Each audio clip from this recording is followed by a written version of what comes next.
Bob Savakinus. Welcome to our program in a nutshell. Today our special guest is Gary Ryman. Gary is a local author who has authored written two books. He is also a local firefighter person.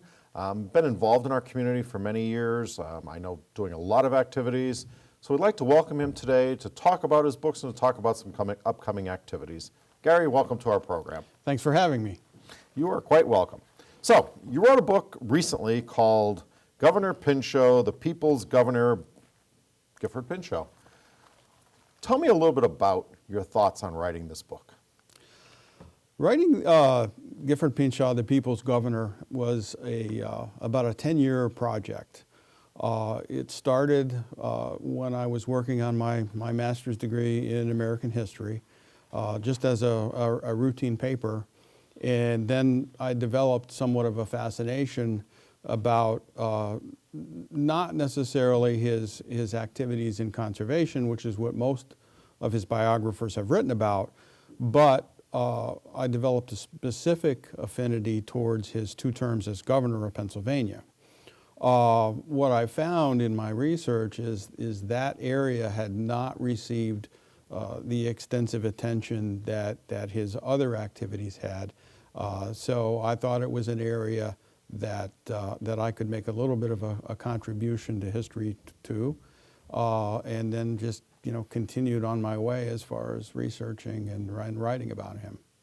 I know his I believe his home called Gray Towers in the Milford area. It's an amazing facility, an amazing building, amazing history and everything. Can you tell us a little bit about your time that you may have spent at Gray Towers, just so our audience has an idea of what Gray Towers is all about? Gray Towers is a fabulous facility. It's one of the few, possibly the only National Historic Site that is actually run by the U.S. Forest Service, which is what he and ultimately his family wanted, rather than the National Park Service. Not that they had anything against the Park Service, but with Gifford's past history with the Forest Service, it just seemed like a natural fit. Beyond the historical significance of Gray Towers, they do a tremendous amount of work helping and hosting conferences related to environmentalism and conservation and the like.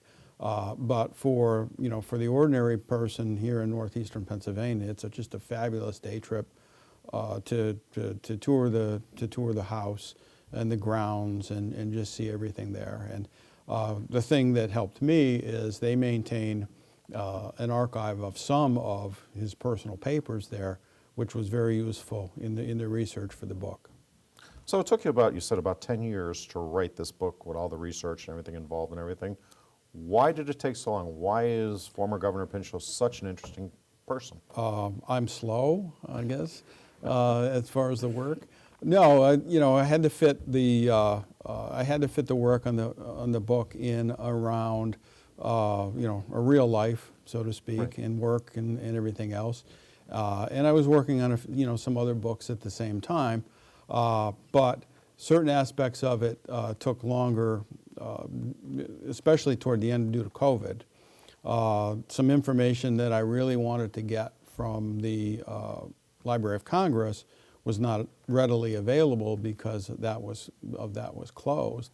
But ultimately I was successful, and I'm happy to say that one of the things that I was able to use in the book is as a source for the book is an unpublished manuscript that Gifford wrote.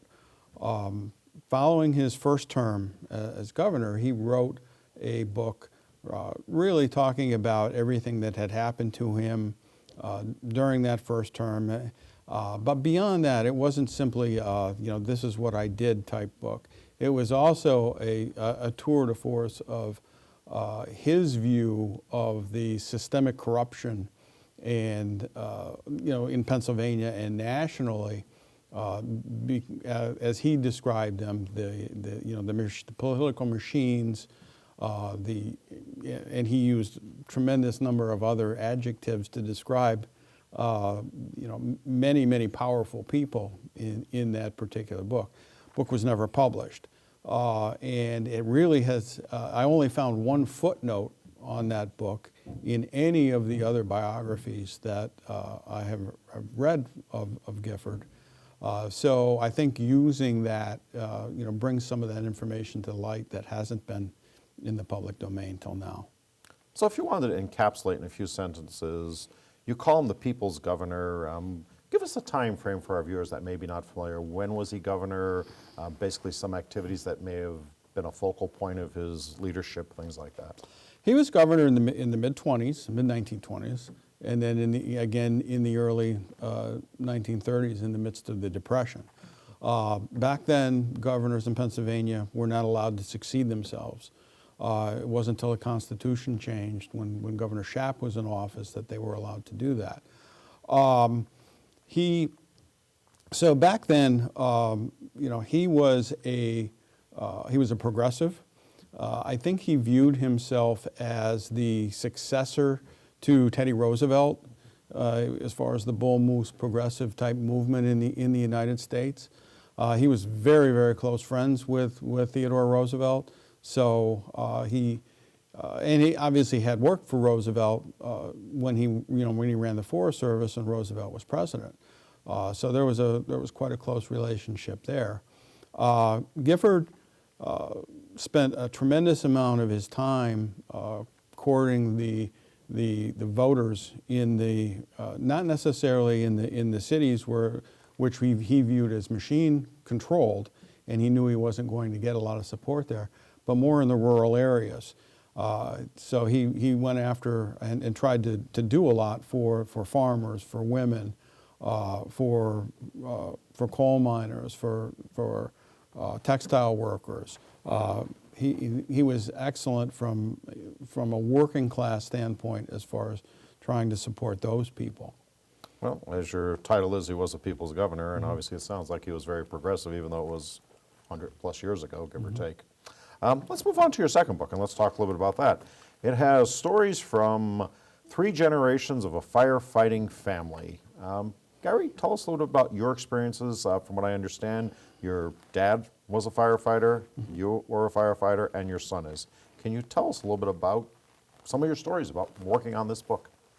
So, yes, I grew up, and that's how I kind of got involved with the fire service. My dad was a firefighter from the time that I was about 2 years old. So I grew up, in the firehouse. Fire trucks were my jungle gym when I was little. Developed an interest in that, and became a firefighter when I was eligible. Instead, when I went to college, instead of living in a dorm, I lived in a fire station in Maryland, just outside of Washington, D.C. Tell us about that experience a little bit before we move on. Well, for a college student, it's particularly as a firefighter, it's a fabulous experience, as long as you don't want to sleep much, because these departments in just outside of D.C. are rather busy, to put it mildly. So yeah, it was a fabulous learning experience for me. And then after that, got a real job, so to speak. Moved to Montdale and joined the Scott Fire Company there. Ultimately worked my way up to being chief of department there. And then my son developed the same type of interest as he was growing up. And he's now chief of an extremely busy station. He did the same thing that I did as far as living in a station in Maryland while he went to school, except he never left. So he still lives down there and is now the chief of a very busy station in Montgomery County, Maryland, which is a combination department made up of volunteers and career staff. So we talked about your little experience in the fire department, your son. How about your dad? My dad spent, obviously pretty much his whole life, from the time, again, I was 2 in the fire service. He spent a number of years as a chief officer in a small department west of Binghamton. And he also spent 30 years as a New York State fire instructor. So he had the opportunity to train multiple generations of firefighters in New York. It was always amusing to me when he would, after a class, especially in the latter parts of his time, he would say, this youngster came up to me and said that I had started with their grandfather. So yeah, he did get the chance to deal with multiple generations as far as his training experiences there too. So what inspired you to write the book, other than obviously 3 generations of being involved in the firefighting field and everything? But tell us about that. I sat down one day and just decided to get a few of the excuse me, stories down. I thought that there was the possibility that at a minimum I could, if I got them down, they wouldn't be lost, and I could pass them down, to my kids and potentially their kids in the future. And once I had about 120, 130 pages of stories down there, all of a sudden it hit me that there might be a book in this. So I kept going, and what you have in front of you was the end result. So I'm assuming you go out and with the first book you've done appearances in which you've signed the book, you've talked the stories and things like that, and I'm assuming you'll probably have a plan in the near future since the Gifford Pinchot book just came out. What is it like when you're out there being an author, meeting with people? I mean, what are some of the things that you encounter that people discuss with you while you're purchasing your book? Oh, it's fun. You get a lot of great questions. The dread that every author has is that you have one of these events and nobody shows up. That doesn't happen too often, but it can and has happened. But it's a lot of fun to meet people that have an interest in whichever subject you might be dealing with, and and answering their questions and seeing the diversity of the questions and the people that are asking them. So let's go back to the fireman book a little bit. So if you can, as I asked for a prior book, encapsulate a little bit. What is the book? If I'm interested in purchasing, picking it up, reading it, what will I learn? I think you'll learn a lot about what it's like on a, shall we say, a day-to-day basis. There are some very funny things that happen in to firefighters on calls and the like, and obviously there's more tragedy than we would care to see. That's all encompassed in the book. And it's a series of it walks through my father's stories, my son's. I got to learn from my dad and teach my son, which I think is one of the telling points of the book. But even if you go in even further, a lot of vignettes as far as individual stories of individual incidents that all add up to the whole of that 3-generation experience. Our society, we try and at least hopefully honor and thank our first responders, if just keeping it as a general term. And do you have specific stories or just comments about the life of being a firefighter? Everybody, I don't want to generalize because I think everybody has a different motivation for why they do it, and I think everybody gets something different out of the experience.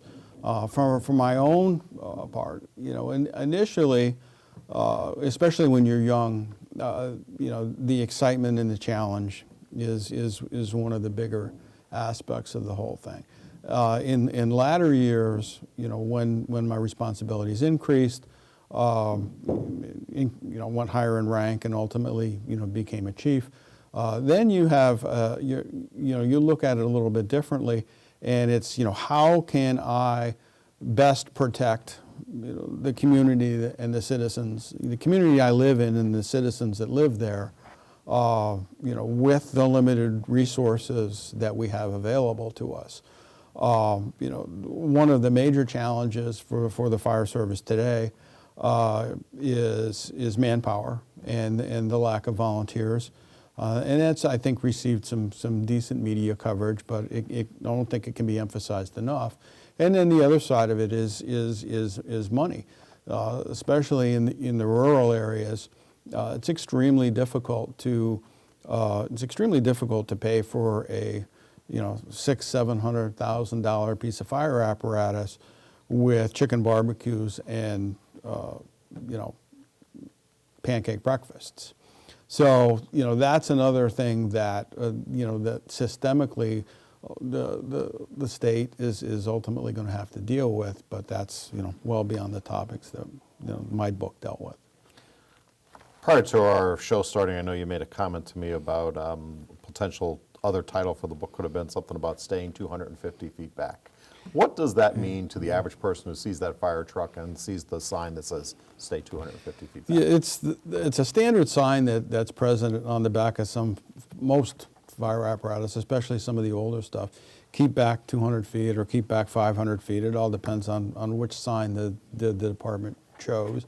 I just liked it because it was an old school type thing that I was used to seeing on the back of every truck. Unfortunately, it doesn't mean a lot to the general citizens. I don't think they either see it, don't see it, or ignore it. That's one of the reasons, unfortunately. We see so many tragedies on the interstate as far as people not moving over and endangering firefighters, police officers, tow truck drivers, and the like. But yeah, that was the original title that I had kind of leaned toward. So hopefully people will heed those warnings and stay back to protect the firefighting people in addition to themselves. Absolutely. If you had a specific story, is there anything in your career as the firefighter that really stands out in your mind? I think one of my favorite ones is toward the end of the book. My son had finally reached the age. He had been in the department as a junior firefighter, and then finally reached the age where he was quote unquote legal to wear breathing apparatus and go in the building. And so I actually got to take him, as we call it, inside for his first real fire. And to me, that was just like an absolute storybook ending. I couldn't, if you wrote it in fiction, people would think it's just too phony. But that's what really happened. Well, Gary, you have two very fascinating subjects here, so I'm going to encourage our viewers to go out there and check these books out, see where you're going to be making some appearances. I believe in April you're going to be doing a Zoom program with the Lackawanna Historical Society about the Governor Pinchot book, I believe. Yes, I am, April 28th. Okay, so that's something they could find out more information through the Lackawanna Historical Society. I guess the best thing to say is to sum it up by just saying thank you and your family, your dad and your son, for the service that you provide of keeping us safe in the firefighting field and for all the things that you do for us and your family has done for us through the years. So thank you for that service that you have provided, the safety factor.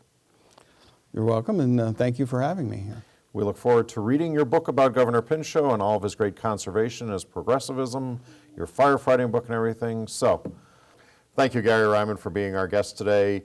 In a nutshell, I'm Bob Savakinus. Please tune in again.